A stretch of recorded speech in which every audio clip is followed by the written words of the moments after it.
Nós vamos iniciar a nossa reflexão sobre a palavra de Deus hoje, pensando um pouco sobre aquilo que vemos em Êxodo capítulo 12. Deixa meu povo ir. Aliás, essa frase é famosa na história inclusive musical, na história da arte, quando Moisés confronta o faraó e diz que o povo deve sair por ordem de Deus. O povo hebreu será libertado do Egito. Portanto, nós vamos refletir sobre liberdade na hora da adversidade. Aliás, é isso que nós estamos falando nesses dias, né? Qual é o limite da nossa liberdade? Será que a liberdade pode ou deve ser cerceada?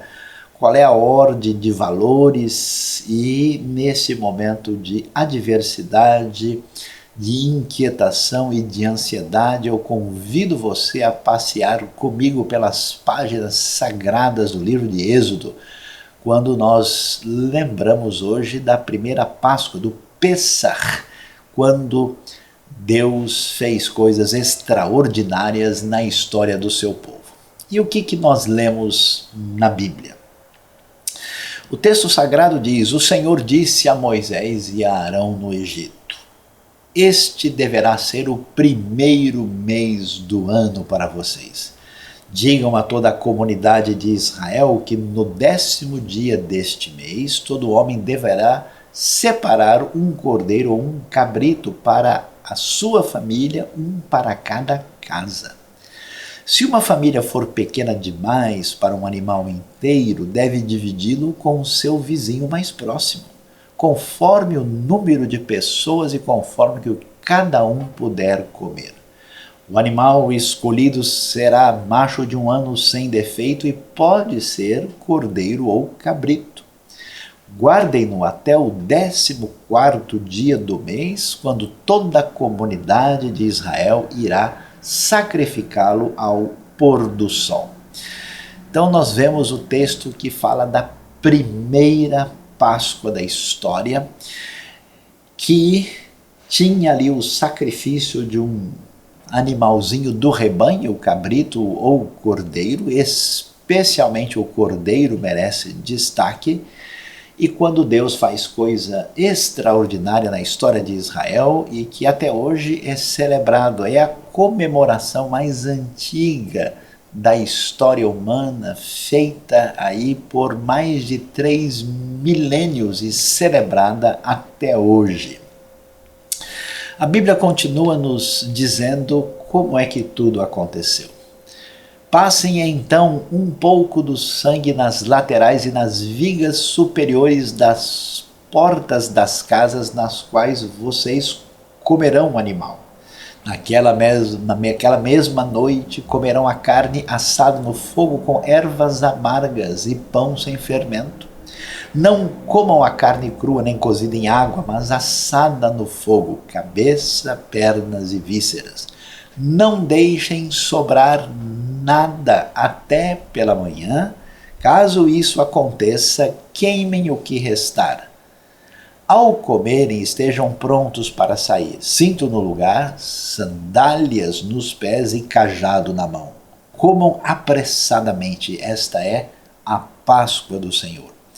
Naquela mesma noite passarei pelo Egito e matarei todos os primogênitos, tanto dos animais como dos homens, e executarei juízo sobre os deuses do Egito. Eu sou o Senhor.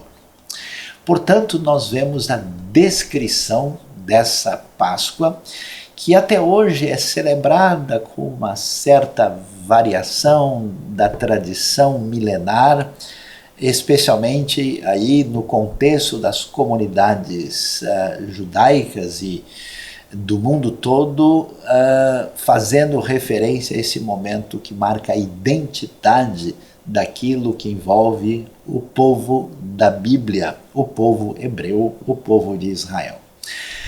E, portanto, o texto bíblico vai nos dar mais detalhes sobre esse Pêssar, essa Páscoa, que aparece no livro de Êxodo. O sangue será um sinal para indicar as casas em que vocês estiverem. E Deus diz, quando eu vir o sangue, passarei adiante. A praga de destruição não os atingirá quando eu ferir o Egito. Esse dia será um memorial que vocês e todos os seus descendentes celebrarão como festa ao Senhor. Celebrem-no como decreto perpétuo. Durante 7 dias, comam pão sem fermento. No primeiro dia, tirem de casa o fermento, porque quem comer qualquer coisa fermentada do primeiro ao 7º dia será eliminado de Israel. Convoquem uma reunião santa no primeiro dia e outra no 7º. Não façam nenhum trabalho nesses dias, exceto da preparação da comida para todos, é só o que poderão fazer. Essa Páscoa libertadora, devidamente direcionada, de fato trouxe a grande vitória de Israel, quando nós nos lembramos que logo depois dessa noite especial, saindo do Egito, eles vão atravessar o Mar Vermelho sob a liderança de Moisés, num dos episódios mais extraordinários da história bíblica. Mas o texto bíblico continua e nos diz: celebrem a festa dos pães sem fermento, porque foi nesse mesmo dia que eu tirei os exércitos de vocês do Egito.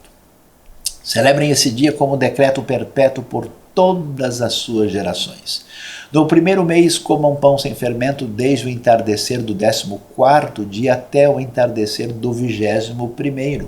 Durante 7 dias, vocês não deverão ter fermento em casa. Quem comer qualquer coisa fermentada será eliminado da comunidade de Israel. Seja estrangeiro, seja natural da terra, não comam nada fermentado. Onde quer que morarem, comam apenas matzot, pão sem fermento. Como nós podemos ver, esta Páscoa, que era uma semana de festa e que envolve também o que a gente pode chamar de a festa que tem a ver com o pão sem fermento, que até hoje é lembrado no contexto de cultura judaica. Esse Pêssar merece tanta atenção, é tão significativo, que ele é repetido, né? Esse fato aparece, por exemplo, nas festas dedicadas ao Senhor. A Páscoa aparece lá em Levítico 23, com outros detalhamentos de como ela deveria ser feita. Mas o que realmente aconteceu? O que a gente pode aprender? Como é que esse momento tão difícil, um momento de aprisionamento, um momento de discussão de liberdade, um momento difícil, e exatamente nesta semana nós temos a data milenar da Páscoa sendo repetida e que tem elementos tão preciosos para judeus e para cristãos. O que é que nós podemos observar aí? Para qualquer pessoa que conhece um pouco da Bíblia e tem estudado o assunto, vai se lembrar, portanto, que a Páscoa é essa semana de festa que acontecia na primavera no hemisfério norte, que é exatamente nessa época de março e abril. Para comemorar a saída, o êxodo de Israel do Egito, e quando Deus vai fazer a aliança com um povo. Deus já tinha feito aliança antes. Aliança com Noé, aliança com Abraão, mas é a primeira vez que essa aliança ela é explicitamente coletiva. Um jantar chamado de Seder, tudo ordenado e organizado, é realizado na primeira noite da festa, em lembrança a esse texto da Bíblia que nós acabamos de ler. A Páscoa, o Pêssar, essa palavra, na verdade, é derivada de passar sobre, que aconteceu o passar sobre das casas dos israelitas quando houve a morte dos primogênitos do Egito, que não tinham a proteção do sangue do cordeiro nas vigas, no madeiramento nas laterais aí da entrada da própria casa.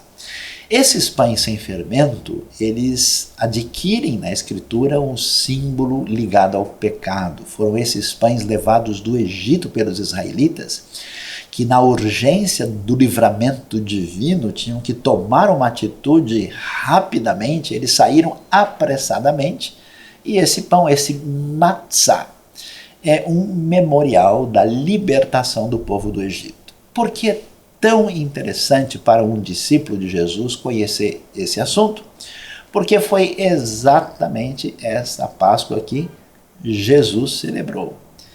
Jesus foi oferecido em sacrifício para o perdão dos nossos pecados exatamente na semana da Páscoa. Aliás, ele estava comemorando esse Pêssar dentro dessa tradição, e a partir desse acontecimento especial que definiu mais nitidamente a identidade do povo de Israel é que ele faz aquilo que o Novo Testamento vai chamar de nova aliança no seu sangue. E é interessante, vamos olhar um pouquinho mais de perto, né? Jesus aparece nos evangelhos como aquele que veio lidar com o pecado da raça humana. Então ele tira o fermento, o chamado hametz da nossa vida.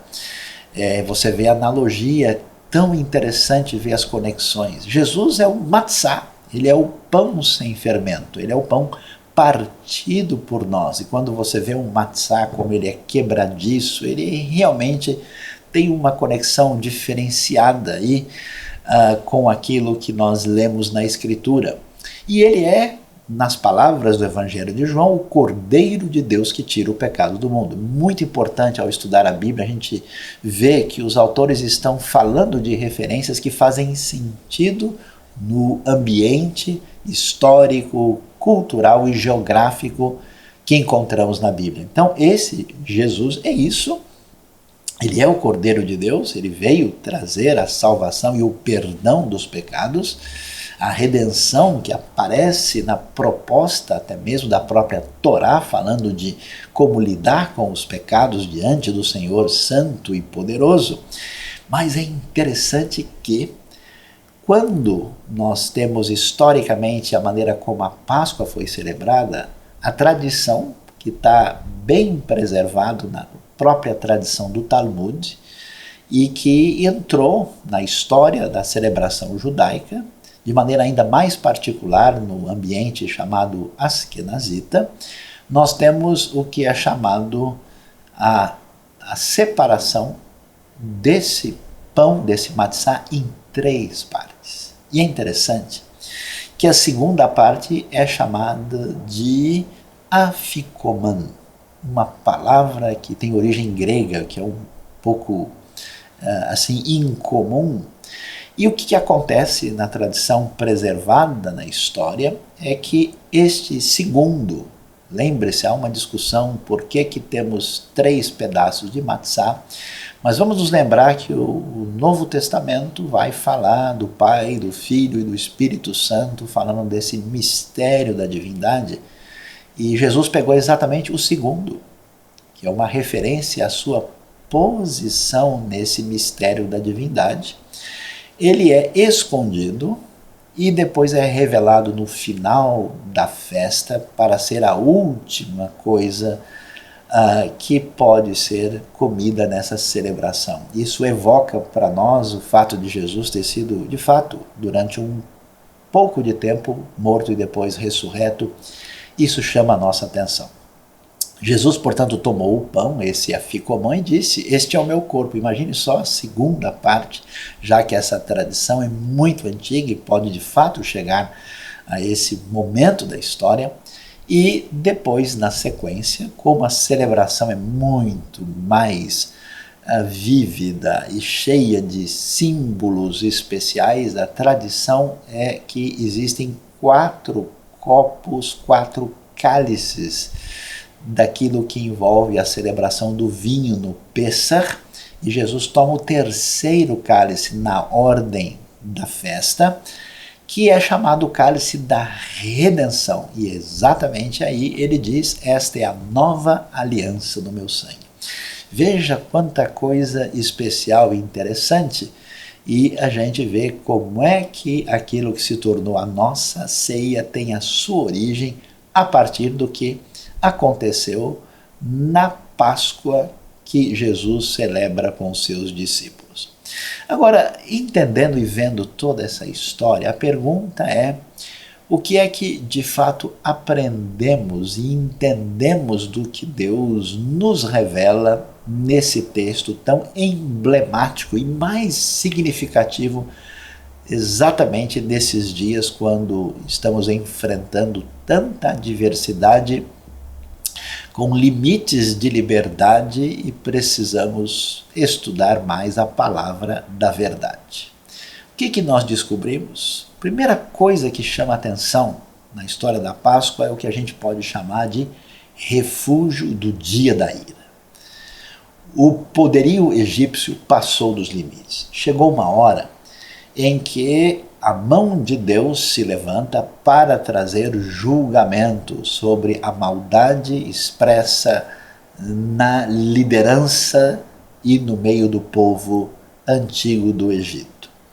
E por isso o texto vai dizer, veja que no verso 12 desse mesmo capítulo, nós lemos: naquela mesma noite passarei pelo Egito e matarei todos os primogênitos, tanto dos homens como dos animais, e veja a frase: e executarei juízo sobre todos os deuses do Egito, eu sou o Senhor. Deus é paciente, misericordioso. Os seres humanos vão abusando, vão passando dos limites, até que uma hora a intervenção divina vem, o dia da visitação do Senhor aparece. E isso está acontecendo exatamente aqui. Mas ao mesmo tempo em que esse dia da ira se manifesta como um juízo divino, aparece um refúgio para aqueles que conhecem o Senhor. E esse refúgio é destacado quando a orientação que nós vemos, um pouco além do texto que nós lemos, está mais enfatizado depois no verso 22, diz o texto: molhem um feixe de isopo no sangue que estiver na bacia e passem o sangue na viga superior e nas laterais das portas. Nenhum de vocês poderá sair de casa até o amanhecer. Veja que o julgamento de Deus estava passando e ninguém podia sair de casa. Estavam ali, naquele momento, preservados, refugiados. É interessante quando às vezes a gente não percebe que em certos momentos Deus quer que a gente fique quieto, quer que a gente aprenda a descansar e a confiar e a esperar o momento de usufruir de maior liberdade. Ninguém podia sair de casa. Quando o Senhor passar pela terra para matar os egípcios, verá o sangue na viga superior e nas laterais da porta e passará sobre aquela porta e não permitirá que o destruidor entre na casa de vocês para matá-los.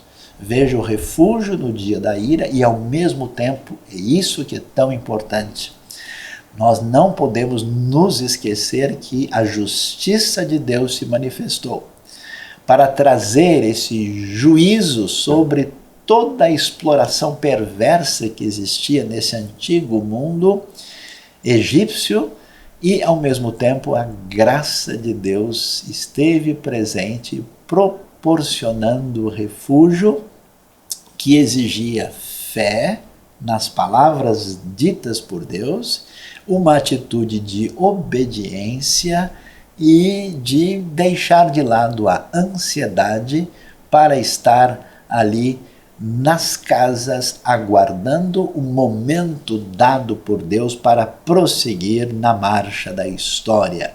O Senhor não permitirá que o destruidor entre na casa de vocês para matá-los, já que vocês depositaram essa confiança nesse momento da história. Mas é impressionante o significado profundo que vemos nesse contexto da Páscoa. Veja que não houve uma reunião de toda a comunidade de Israel. Muito possivelmente Moisés poderia ter tido a ideia, ou se esperaria da parte de Deus: reúnam todo o povo de Israel na parte da terra em que eles vivem, e ali então eu mostrarei o meu poder à grande multidão. A coisa não aconteceu assim. É uma maneira, tantas vezes, de Deus agir na simplicidade, no contexto invisível, naquilo que não se podia ver. Os egípcios talvez esperassem que os hebreus organizassem algum tipo de exército afrontador, que todo mundo partisse para cima, fosse causar tumultos. Quem diria que a grande libertação aconteceria todo mundo comendo, cada um na sua casa? E olha o que o texto diz: digam a toda a comunidade de Israel que no 10º dia deste mês todo homem deverá separar um cordeiro ou um cabrito para a sua família, um para cada casa. Que coisa interessante. Estou conversando com queridos amigos do meu contexto próximo, de lugares distantes, mas unidos de coração, assim como o apóstolo Paulo estava unido de coração à distância das comunidades para as quais ele mandava as suas cartas, e a gente vê hoje muita gente reunida apenas em casa com a sua família. Nós vamos voltar ao momento da primeira Páscoa, da Páscoa original. E ao mesmo tempo que é cada família na sua casa, mais adiante a Bíblia nos informa: toda a comunidade de Israel terá que celebrar a Páscoa, separados fisicamente, cada um do seu lugar. Agora, olha que coisa surpreendente. A Bíblia realmente chama atenção. Qualquer estrangeiro residente entre vocês que quiser celebrar a Páscoa do Senhor terá que circuncidar todos os do sexo masculino da sua família. Então poderá participar como natural da terra. Nenhum incircunciso poderá participar. A mesma lei se aplicará ao natural da terra e ao estrangeiro residente. Mas espera aí, nós estamos no momento da escravidão, no momento em que o povo é afligido no Egito. Mas existem outras minorias de outros grupos que estão ali, que estão recebendo o testemunho do Deus único, poderoso, libertador e cheio de graça, de Hesed, que estende a sua mão de libertação. Por isso, este momento desta semana é para se lembrar dessa primeira Páscoa, que envolve comunhão de família. É difícil jantar junto na família se a gente não acerta as arestas, se a gente não perdoa, se a gente não tolera, se a gente não mostra que aquilo que era o coração perverso dos líderes do Egito é o mesmo mal que perigosamente pode habitar no nosso coração. E ao mesmo tempo em que celebra-se essa comunhão em família, é um chamado à inclusão na aliança. Olha que coisa extraordinária! Um estrangeiro que não tinha nada a ver com isso, e que visse o testemunho do povo, que visse a diferença dessa fé existência entre os hebreus, ele podia muito bem participar, porque não era algo que deixava de fora as pessoas pelas suas diferenças.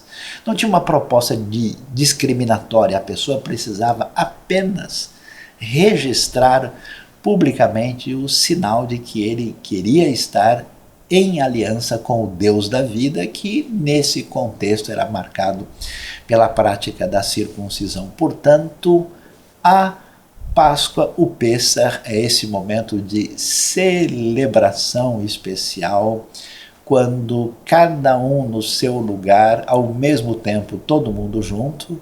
Você pode ver aí a lembrança de um momento desse de entendimento bíblico, quando nós recordamos isso no momento da história da IBNU.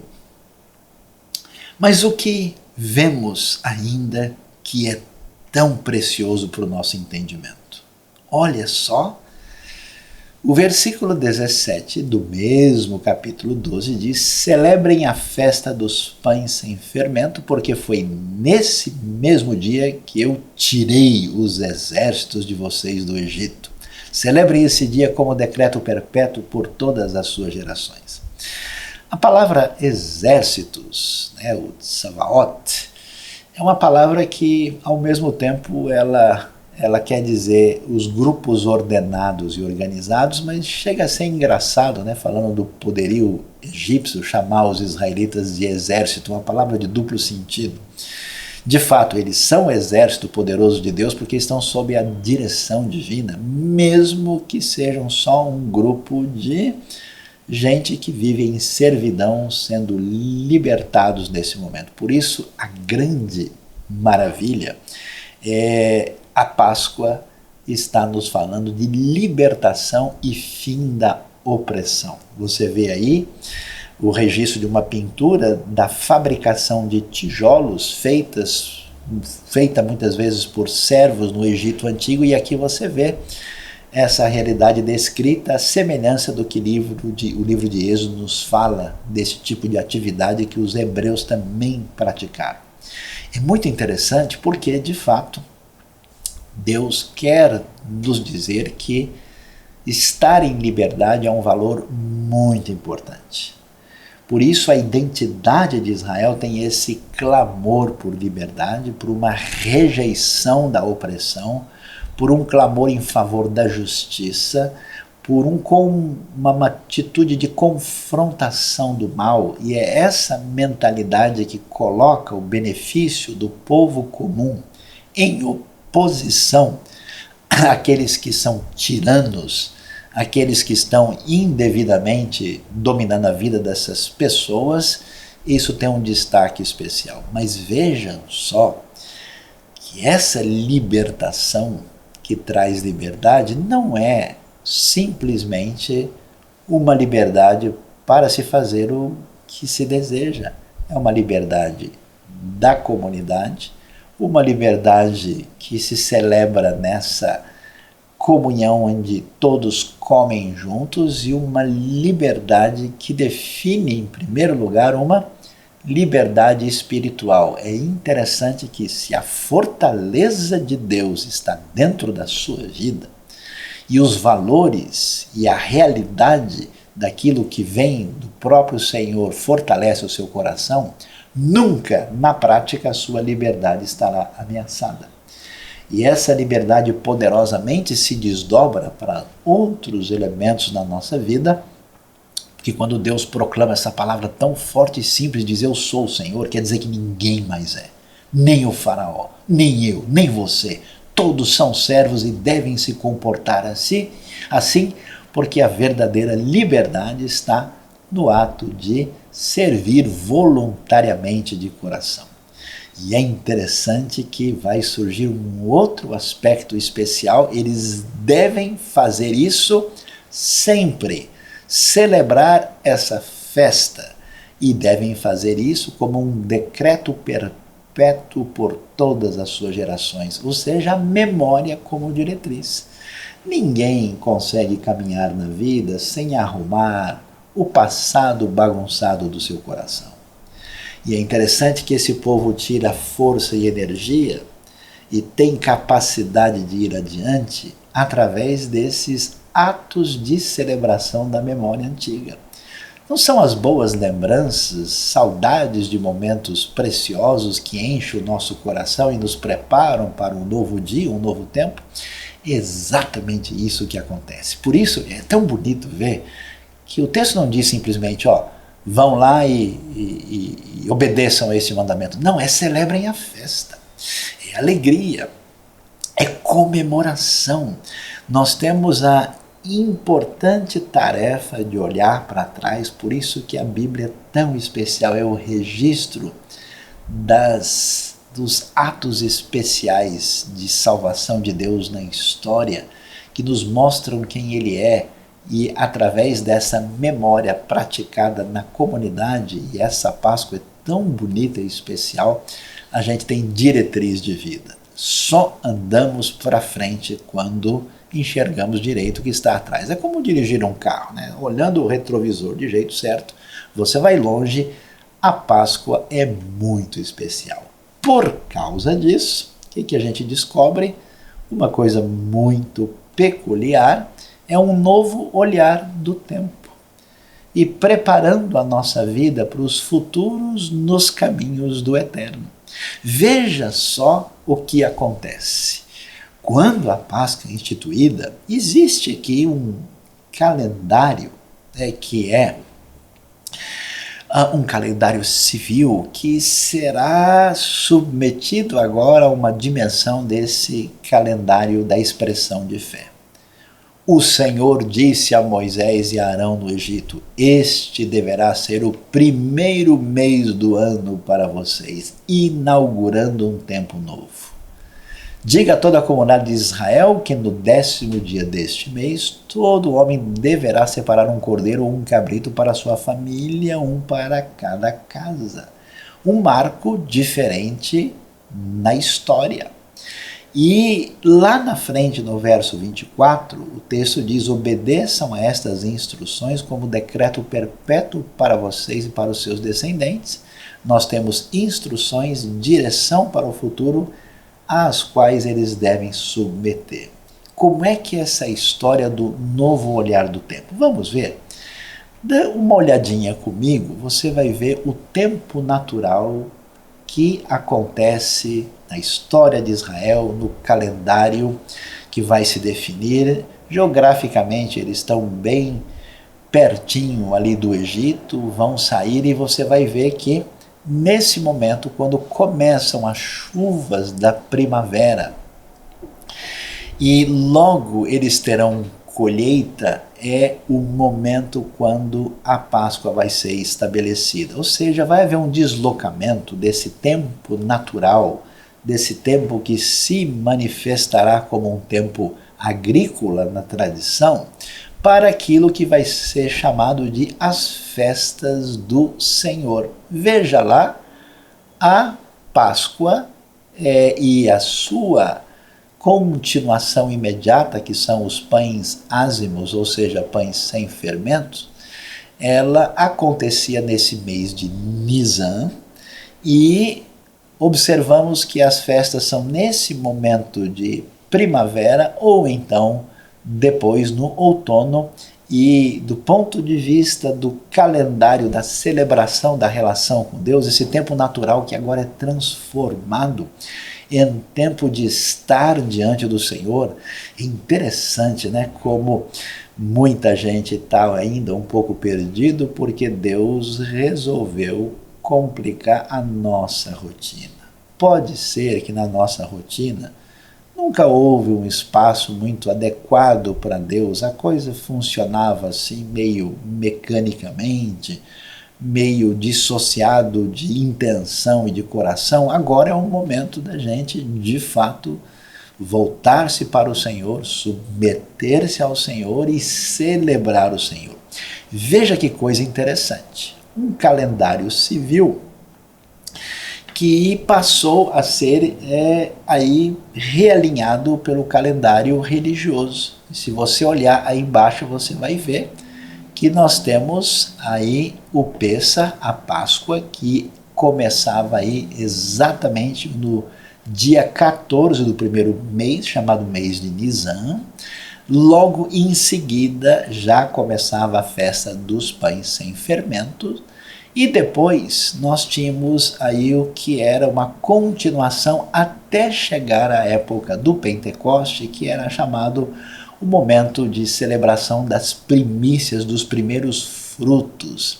E aí você pode acompanhar, peço desculpas, o gráfico muito interessante em cima está em inglês, falando dessa época de celebração da libertação.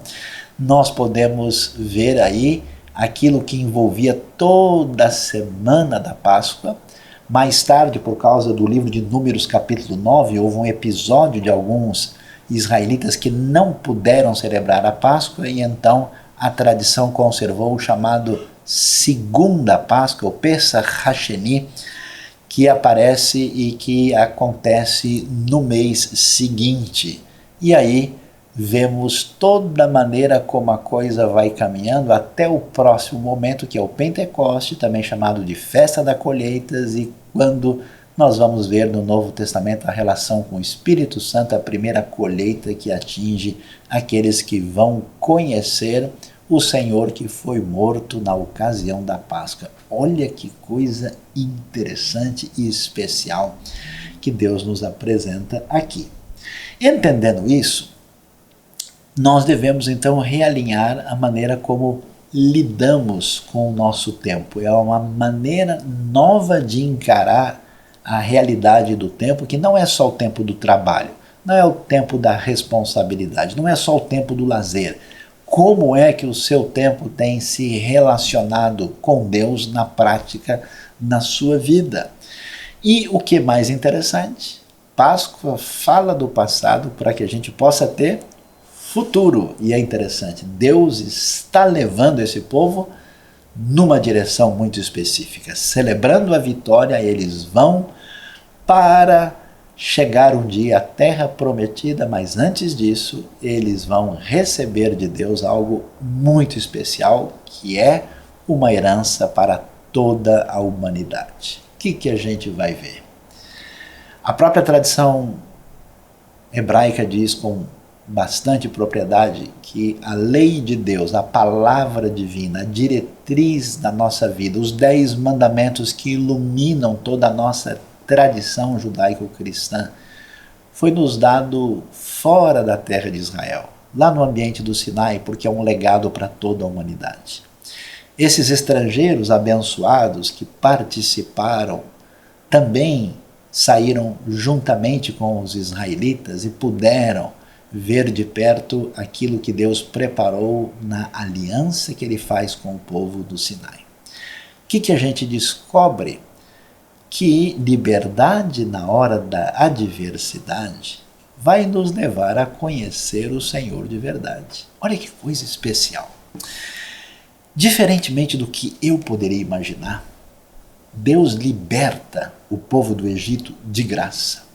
Ele não disse ao povo: se vocês forem gente boa, se vocês agirem dessa forma e atenderem ao meu pedido e fizerem esse sacrifício tal e agirem assim, aí então vou libertá-los. Não, só houve um ato de fé, de confiança para ficar quietinho em casa no momento da manifestação da ira divina no Egito. Não houve. A libertação foi motivada porque Deus viu as lágrimas dos israelitas. Ele viu o choro e o clamor. Ele ouve a sua oração e a minha oração. Nós vemos a expressão da graça de Deus. Logo em seguida, Deus convida a fazer uma parceria especial com Ele. O povo libertado não é levado simplesmente para prosperar na vida.